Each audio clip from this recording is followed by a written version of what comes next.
안녕하세요. 오늘은 회원님이 질문한 거에 대해서 제가 책으로 저술한 내용인데요. 그 내용은 주택임대차 계약 상식사전에 있는 내용입니다. 이 내용은 회원님께서 본인한테 질문한 내용을 가지고 제가 상담하는 과정을 책에 담아 놓은 내용입니다. 그 내용을 살펴보면 다음과 같습니다. 전세보증금을 법원에 공탁하지 않고 명도소송을 진행할 수 있다, 이런 내용이죠.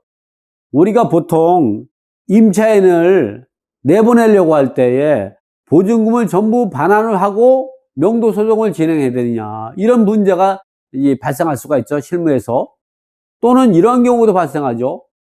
임차인이 임차보증금을 반환받지 못했을 때에 임차보증금을 반환받기 위해서 두 가지 역할을 하죠. 하나는 지급명령 신청을 통해서 그 결정문을 통해서 임차물을 강제규명 신청하든가, 아니면 전세보증금 반환 청구소송을 통해서 그 판결문을 가지고 임차물을 강제규명 신청하는 경우가 있습니다. 그럴 때에 내가 주택을 비우고 나서 경매를 신청할 수 있냐?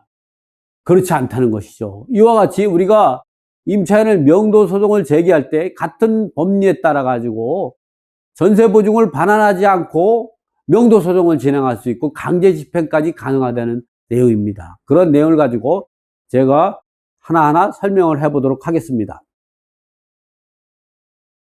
질문 내용입니다.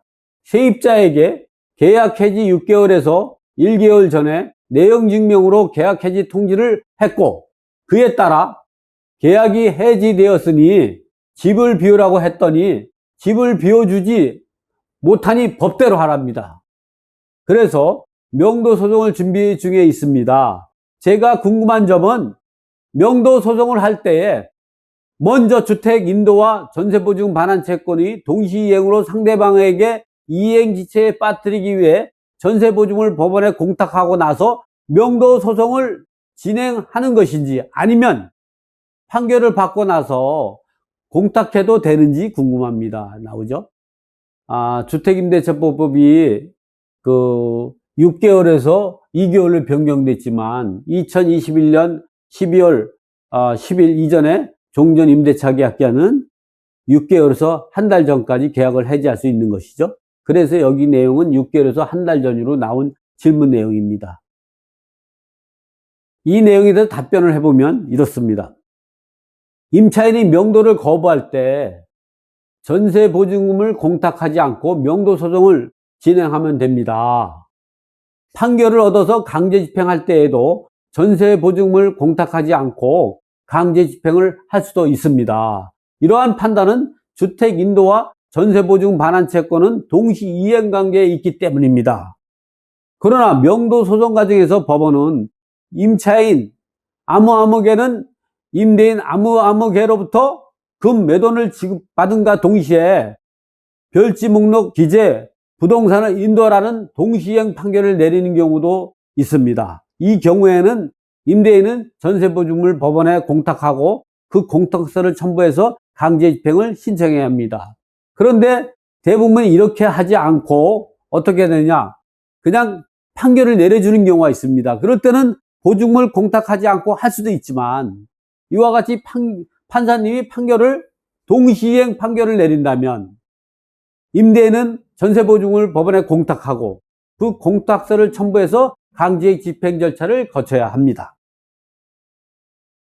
우리가 이와 같은 법리에서 또 하나 사실을 알아보면, 임대인이 전세보증금을 반환하지 않아 가지고 임차인이 그 전세보증금을 반환받기 위해서 지급명령 또는 전세보증금 반환 청구 통해서 그 판결문 갖고 임차물을 강제경매 신청할 때에는 그때도 집을 비우고 경매를 신청해야 되느냐? 그렇지 않다는 것이죠. 왜냐하면 동시이행 관계에 있기 때문에 그렇죠. 강제경매를 신청할 수 있습니다. 그 내용에 대해서 알아보면, 임차인도 주택에 거주하면서 경매를 신청할 수 있다, 물음표가 있죠. 임차인도 전세보증금 반환 채권과 주택인도가 동시이행 관계에 있기 때문에 임차주택에 거주하면서 임대인을 상대로 부동산 주소지 관할 법원에 전세보증금 지급명령 신청 또는 전세보증금 반환 청구 소송을 진행할 수 있습니다. 그 결정문 또는 그 판결문으로 강제경매를 신청해서 배당금으로 전세보증금을 회수할 때까지 주택인도를 거부할 수 있습니다. 따라서 명도소장이 청구 취지에 원고가 보증금을 반환하는 것과 동시에 피고는 이 사건 건물 명도하라는 판결을 구합니다 라고 기재해서 법원에 신청하면 됩니다. 그 판결문 갖고 강제 집행 절차까지 거칠 수가 있는 거죠. 이렇게 우리가 임차인, 임대인 입장 모두에 대해서 한번 좀 복합적으로 법리적으로 해석을 해봤습니다. 오늘 강의는 이거로 마치겠습니다. 감사합니다.